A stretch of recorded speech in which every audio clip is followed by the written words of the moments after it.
இதுக்கு முன்னாடி பார்த்தது வந்து பார்த்தீங்கன்னா ஒரு 80 ஸ்கொயர் ஃபீட்டுக்குள்ளே இருக்கிற ஒரு கீகோல் கார்டன். இப்போ அதே இடத்துல தான் பார்த்தீங்கன்னா ஒரு 4.5 சென்ட்டில் ஒரு சின்ன தோட்டம் போட்டுருக்குறோங்க இப்போ ரீசெண்டாக. இப்போ இதில் பார்த்தீங்கன்னாக்கா நமக்கு தேவையான காய்கறிகள், கிழங்கு, கீரைகள் எல்லாத்தையும் செஞ்சுக்கிறோம். இப்போ இதில் என்ன ஸ்பெஷாலிட்டின்னு பார்த்தீங்கன்னா, இதுவும் அதே மாதிரி பர்மாகல்ச்சர் டிசைன் தான்.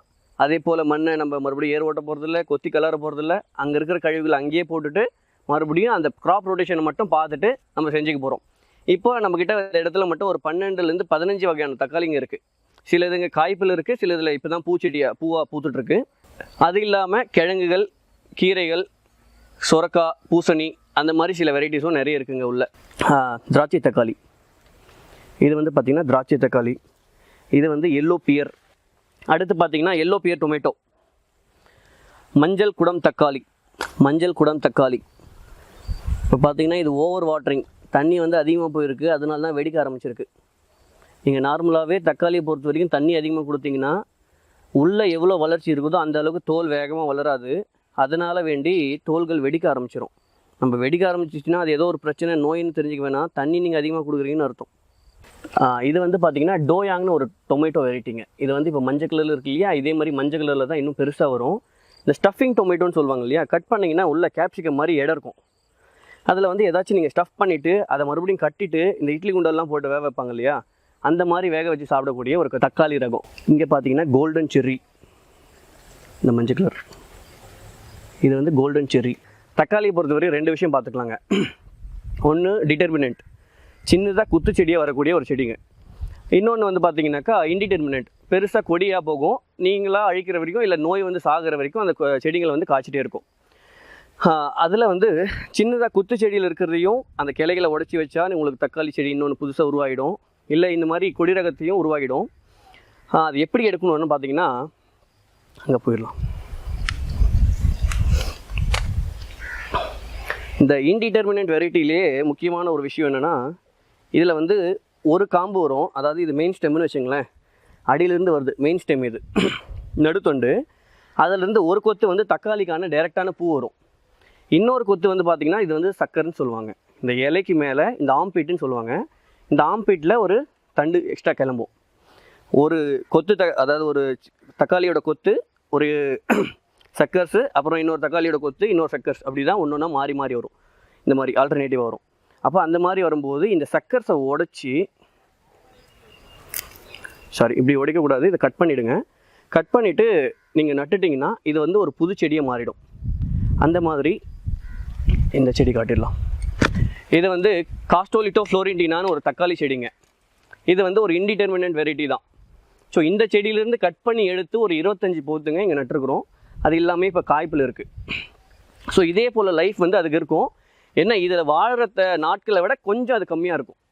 இப்போ நம்ம ஒட்டு போடுறோம் இல்லையா, மாங்காய் செடியில் ஒட்டு போடுவோம் இல்லைங்களா, சீக்கிரமாக காய் வந்துடும், ஆனால் கொஞ்சம் நாள் குறைவாக இருக்கும் அதனுடைய வாழ்க்கை. அப்படி பார்க்கும்போது இதுலேருந்து எடுத்தது தான் ஒரு 25 செடி இந்த பக்கம் நட்டுருக்குறோம். அந்த மாதிரி ரேர் வெரைட்டிஸ்லாம் என்ன பண்ணுவோன்னா கொஞ்சம் உடச்சி எக்ஸ்ட்ராவாக நட்டு வச்சுக்குவோம். அது இல்லாமல் போச்சுனாலும் அதை மறுபடியும் எடுத்து வைக்கிறதுக்காக, விதை எடுத்து வைக்கிறதுக்காக அந்த கிளையை உடச்சி வச்சுருந்தோம் இல்லையா, அந்த சக்கர்ஸ்ன்னு சொல்லக்கூடியதை உடச்சி நம்ம நட்டோன்னு சொல்லியிருந்தோம் இல்லையா, அந்த தக்காளிகள் தான் இவைகள். ஸோ அந்த சக்கர்ஸ்லேருந்து வந்த தக்காளி செடிங்க தான். இது வந்து லைஃப் கம்மி தான். இப்போ அந்த செடி மாதிரி 6 மாதம் 8 மாதம் வரைக்கும் காய்க்காது இந்த செடிங்க, ரொம்ப சீக்கிரமே செத்து போயிடும். அதனால் இதுங்களுக்கெல்லாம் நிறைய மெனக்கெட்டு குச்சி கட்டுறதோ அந்த மாதிரி எதுவும் கட்டலை. ஸோ இந்த லைனில் இருக்கிறதெல்லாம் பார்த்திங்கன்னா அந்த செடிகள் தான். இப்போ உங்களுக்கு தக்காளியை கூட இங்கே கிடைக்கும்.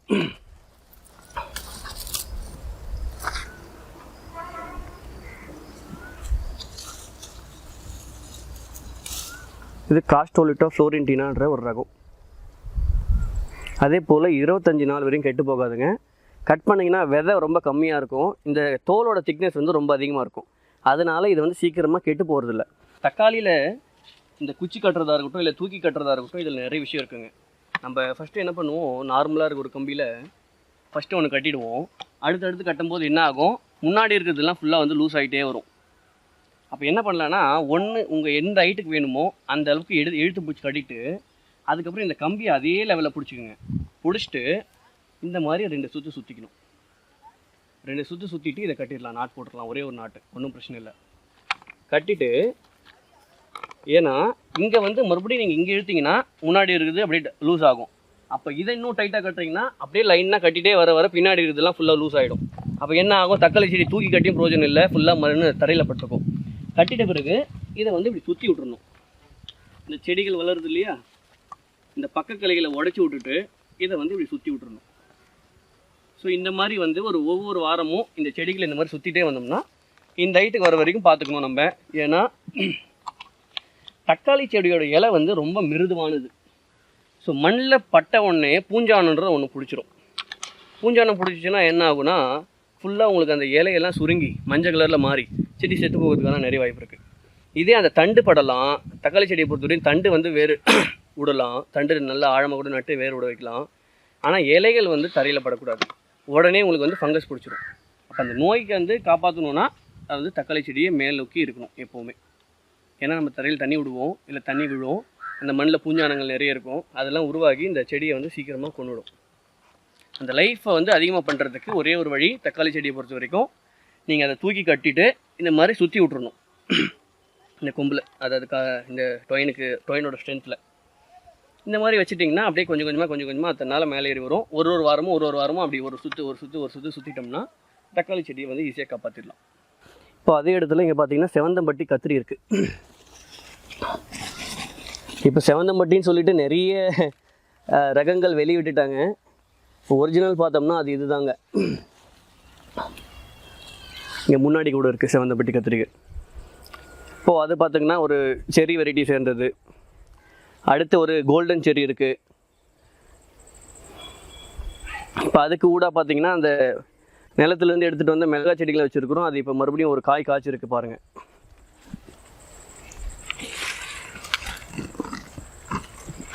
இது ராயல் பிளாக் சில்லி, நல்ல காரம். அதாவது உங்களுக்கு செடியில் எப்போவுமே பூ இருக்கும், எப்போவுமே காய் இருக்கும்.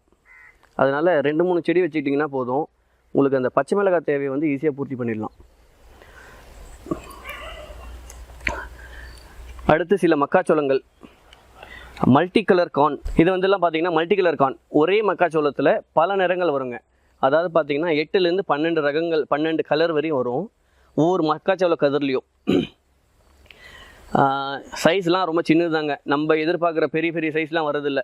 ஏன்னா இது வந்து அந்த வெரைட்டி அப்படி தான், ரொம்ப சின்னதாக தான் இருக்கும் சைஸு, ஆனால் கலர்ஃபுல்லாக இருக்கும். இதில் வந்து இன்னொரு வெரைட்டி இருக்குது, ஜுவல் கார்ன்னு சொல்லுவாங்க. ரொம்ப பளபளப்பாக இருக்கக்கூடிய மஞ்சளும் சிகப்பும் இந்த மாதிரி நிறைய வண்ணங்களில் ரொம்ப பளபளப்பாக இருக்கும். அது வந்து ஜுவல் கார்ன்னு சொல்லுவாங்க. இந்த மாதிரி சில வெரைட்டிகள் நட்டுருக்குறோம். இப்போது இங்கே இருக்கிற குளிர்ச்சிக்காக பார்த்திங்கன்னா மஷ்ரூம் வந்திருக்கு. அப்போ பார்த்துங்க மண் எந்த அளவுக்கு குளிர்ச்சியோடு ஏன் இருக்குன்னா, மேலே இருக்கிற வெயிலெல்லாம் இந்த செடிகள் வந்து தாங்கிக்குது, பூமிக்கு வந்து நேரடியாக வெயில் படாமல் பார்த்துக்குது. அதே போல் கொஞ்சம் இருக்கக்கூடிய அந்த மேலே இருக்கிற குப்பைகள் வந்து பார்த்திங்கன்னா அந்த குளிர்ச்சியை வந்து மெயின்டைன் பண்ணுது. ஸோ இங்கே வந்து ஒரு பூசணி இருக்குது. இப்போ இது வந்து பார்த்திங்கன்னா ஒரு அக்கா கொடுத்தாங்க, காந்தி கார்டன் சொல்லி ஒரு அக்கா கொடுத்தாங்க. பூசணி சைஸ் வந்து இதை விட இன்னும் கொஞ்சம் பெருசாக இருக்கும். இது வந்து சின்னதுலேயே கொஞ்சம் முத்திருச்சு போல், எலி கூட கடிச்சிருக்கு. ஸோ இந்த மாதிரி பூசணி ரகங்களும் நம்மக்கிட்ட இருக்குது. இது வந்து போபிட்டோரா. இது வந்து போபிட்டோரான்னு ஒரு தக்காளி ரகங்க. இதுவும் எல்லோ கலரில் தான் வரும். நம்ம நார்மல் புளிப்பாக இருக்கக்கூடிய தக்காளியில் அதே மாதிரி தக்காளி தான், ஆனால் என்ன மஞ்சள் கலரில் இருக்கும். இப்போ இதுக்குள்ளே பார்த்தீங்கன்னா ஊடே சக்கரவள்ளி கிழங்கு இருக்குது. இது சக்கரவள்ளி கிழங்கு இருக்கா? அப்போ அப்படியே கூட பார்த்தீங்கன்னா பக்கத்தில் சேப்பங்கிழங்கு. இது சேப்பங்கிழங்கு இப்போ தான் முளைச்சி வந்துட்டுருக்கு. நம்ம அங்கே வாங்கிட்டு வந்தோம்ல அது. இந்த மாதிரி எல்லா வெரைட்டிஸும் கலந்து போடும்போது உங்களுக்கு வந்து அந்த சத்து குறைபாடுன்றது ரொம்ப கம்மியாகும். இந்த சத்து குறைபாடால் வர நோய்களும் ரொம்ப குறைவாகும். பூச்சி தாக்குதலில் ஓரளவுக்கு இருக்கும், அதாவது ரொம்ப அதிகமாக இருக்காது. ஏதாச்சும் ஒரு செடியை டார்கெட் பண்ணி ஃபுல்லாக அதையே தாக்க ஆரம்பிச்சிடும். அப்போ ஒரு கிராப் இல்லைன்னா கூட பரவாயில்ல, மற்றதெல்லாம் நமக்கு கிடைச்சிடும். ஸோ இந்த மாதிரி பண்ணும்போது கம்பெனியன் பிளான்ட்டிங்கை ரொம்ப கவனமாக பார்த்துக்கணும். அப்படி இல்லையா நீங்கள் ஒரே பயிரை நடுறீங்கன்னா, இப்போ நான் கத்திரிக்காய் மட்டும்தான் போடுவேன் அப்படின்னு நீங்கள் நினைக்கிறீங்கன்னா, அப்போ வந்து நீங்கள் ஒரு 400 செடி நட வேண்டிய இடத்துல ஒரு 350 செடி தான் நடணும். மீதி இருக்கிற 50 செடிங்க வந்து பார்த்திங்கன்னா பெஸ்ட் ரெப்பலண்ட் பிளான்ட்ஸ்னு இருக்குது நிறைய. அந்த செடிகளை வந்து நீங்கள் உள்ளே கொண்டு வரணும். அது எதுன்னு பார்த்தோம்னா இந்த பேசிலாக இருக்கட்டும், இல்லை பேய் வெரைட்டியாக இருக்கட்டும், இல்லை கற்பூரவல்லியாக இருக்கட்டும், இந்த மாதிரி தொட்டா வாசனை வரக்கூடியது, இல்லை பக்கத்தில் போனாவே வாசனை வரக்கூடியது, அந்த மாதிரி செடிகளை வந்து உள்ளே கொண்டு வந்துட்டிங்கன்னா உங்களுக்கு வந்து பூச்சி தாக்குதல் ரொம்ப கம்மியாக இருக்கும். தர்பூசணிலே ஒரு 5 வெரைட்டி இருக்குது. அதில் வந்து இது ஒரு வெரைட்டி பார்த்திங்கன்னா. இன்னொன்று மானாவாரி தர்பூசணி அந்த பக்கம் இருக்குது, அதையும் பார்க்கலாம். இது வந்து பார்த்திங்கன்னா சிகப்பு தண்டு கீரை. அதாவது நம்ம ஊர் சைடு இருக்கிறது இல்லை இது அதிகமாக. கேரளா சைடு வந்து ரொம்ப ஃபேமஸ். இந்த மார்க்கெட்டில் கொடுத்தா என்னமோ வாங்க மாட்டேங்கிறாங்க. ஆனால் இந்த கீரையில் வந்து நிறைய சத்து இருக்குது அப்படின்னு சொல்லிட்டு நிறைய பேர் சொல்லியிருந்தாங்க. ஒரு சில இடத்துல நிறைய போட்டிருந்தோம் நம்ம நிலத்தில். அதுலேருந்து குப்பையில் விதை விழுந்து தானாக முளைச்ச செடி தான் இந்த செடி. தனியாக நிற்கிறதுனால கொஞ்சம் நல்லா வளர்த்தியாக இருக்குது. இப்போ நார்மலாக பார்த்தீங்கன்னா இதை விட கொஞ்சம் ஷார்ட்டாக இருக்கும். நீங்கள் கீரையாக போட்டு எடுக்கும்போது விதை எடுத்திங்கன்னா இதை விட கொஞ்சம் ஷார்ட்டாக இருக்கும். இந்த அளவுக்கு பிரம்மாண்டமாக இருக்காது, இதை விட கொஞ்சம் ஷார்ட்டாக இருக்கும். இது வந்து ஒரு அரைக்கீரை வெரைட்டியோடு சேர்ந்தது தான் சிவப்பு தண்டு கீரை. ஆனால் தண்டு கீரை வெரைட்டி இது கிடையாது. இது வந்து ஒரு அரைக்கீரை ஃபேமிலியோடு சேர்ந்தது. இது பார்த்திங்கன்னா வைன் டொமேட்டோ, கொடி தக்காளி. இது வந்து 8 அடியிலேருந்து 10 அடி வரைக்கும் இந்த கொடி போகுங்க. சைஸ் வந்து இந்த தக்காளியோட சைஸ் இவ்வளோ தான். சின்னதாக ஆப்பிள் மாதிரி இருக்கும், குட்டி ஆப்பிள் மாதிரி இருக்கும். பழுத்துச்சுன்னா ரெட் ஆகிடும். ஸோ இந்த ஒரு பாத்திக்குமே ஒரு வெரைட்டி போட்டிருக்கிறேன். இந்த பக்கம் வேலூர் தக்காளி போட்டிருக்கிறோம். இந்த பக்கம் பார்த்திங்கன்னா இது வைன் டொமேட்டோ. அடுத்ததில் பார்த்திங்கன்னா நம்ம நாட்டு தக்காளி. அதுக்கடுத்த லைனில் வேறு சாரி அது ரெண்டுமே ஒரே லைன் தான், ஒரே வெரைட்டி தான். 2 லைன் போட்டிருப்போம். அடுத்து இருக்கிறதுல இல்லி தக்காளின்னு ஒரு வெரைட்டி இருக்குது. அது நம்ம முன்னாடி போகும்போது பார்க்கலாம். இது வந்து ஒரு கேப்சிகம் வெரைட்டிங்க, ஹாட் பெப்பர் கேப்சிகம்னு சொல்லுவாங்க. ஸோ சகஜாலேருந்து தான் இந்த சீட் கழிச்சது. ஸோ அதை தான் போட்டிருக்குறோம். ஸோ இந்த ஒரு பாத்தியில் மிளகாயும் மக்காச்சோளமும் சக்கரவள்ளி கிழங்கும் இருக்கும். இது வந்து ஒரு ஹாட் பெப்பர் கேப்சிகம் ஒரு வெரைட்டி. இது வரையும் சாப்பிட்டு பார்த்ததில்லை இப்படி இருக்குன்ட்டு. ஆனால் காரமாக இருக்குன்னு சொல்கிறாங்க, பார்ப்போம். ஸோ வெண் தூதுவளை இருக்குது, வெள்ளையாக பூ பூக்கக்கூடிய தூதுவளை, கூட கத்திரிக்காய், சக்கரவள்ளி கிழங்கு, புதினா, அப்புறமா பார்த்திங்கன்னா மக்காச்சோளம், கூட கொத்தமல்லி போட்டிருந்தோம். கொத்தமல்லியெலாம் பிடுங்கியாச்சுங்க. ஸோ செடி பிடுங்கி முடிஞ்சது. ஸோ இப்போ பார்த்திங்கன்னா இந்த இடத்துல தான் வந்து நம்ம நாற்று போட்டு கொடுத்துட்ருக்குறோம். இப்போ இந்த எல்லா பாத்தியும் பார்த்திங்க இல்லையா, களை கண்ட்ரோல் பண்ணுறதுக்கு வேறு வழி என்னன்னு பார்த்தோம்னா, ஒன்று நீங்கள் கீரையை போடலாம். களைன்றது ஒரு செடியா, இப்போ நீங்கள் கீரையும் அந்த மாதிரி ஒரு செடியை வச்சுங்க. அதுவும் ஒரு களை செடியாக தான் நம்ம யூஸ் பண்ண தெரிஞ்சது. அதனால் அதை கீரையாக மாற்றிக்கிட்டோம். அப்போ என்ன பண்ணலான்னா, ஃபஸ்ட்டு கீரையோ இல்லை களைச்செடியோ ஏதோ ஒரு பயிர் உங்களுக்கு தேவையானதை நெருக்கமாக போட்டுக்கோங்க. நெருக்கமாக போட்டுட்டிங்கன்னா அந்த மேலே இருக்கிற அந்த 1.5 இன்ச்சில் இருக்கும் இல்லையா சத்து, அது எல்லாத்தையுமே எடுத்துரும். அப்போ அங்கேருந்து வந்து களை முளைக்காது. புதுசாக வந்து முளைக்கிற களைகள் ரொம்ப கம்மியாக இருக்கும்.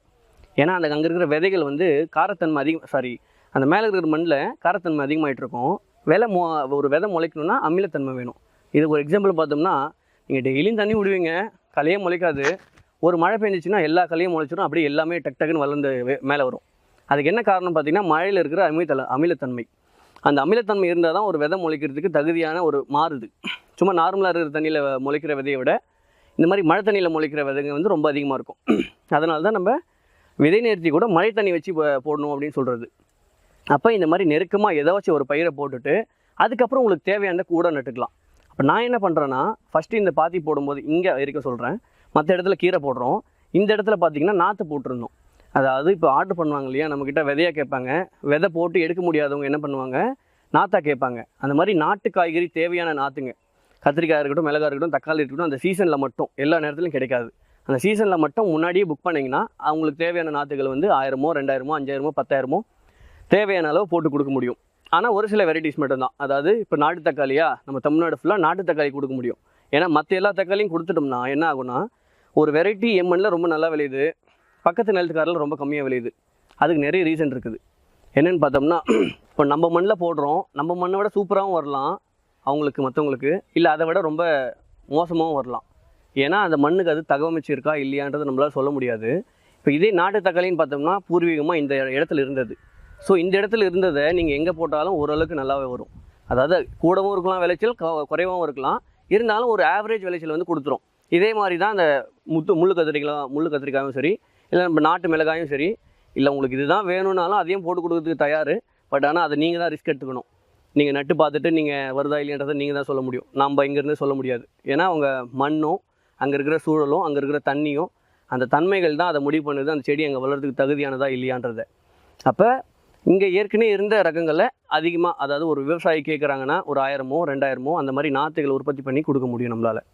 ஒரு நாற்று 1 ரூபான்ற விதத்தில் கொடுத்துட்ருக்குறோம். ஒரு சில வெரைட்டிஸ் எல்லாம் மாறும், கொஞ்சம் 1 ரூபான்றது 2 ரூபா மாறும். அப்படி அந்த மாதிரி நாற்றுகள் போட்டு கொடுத்துருக்குறோம். இந்த எல்லா பாத்திலையுமே முதல்ல நாற்று தான் போட்டிருந்தோம். அதனால தான் களைகள் வந்து ஓரளவுக்கு குறைவாக இருக்குது. இல்லைன்னா என்ன ஆகுனா களைகளே ஃபுல்லாக மூடிடும், நம்ம பயிர்களை வளரவே விடாது. நன்றி.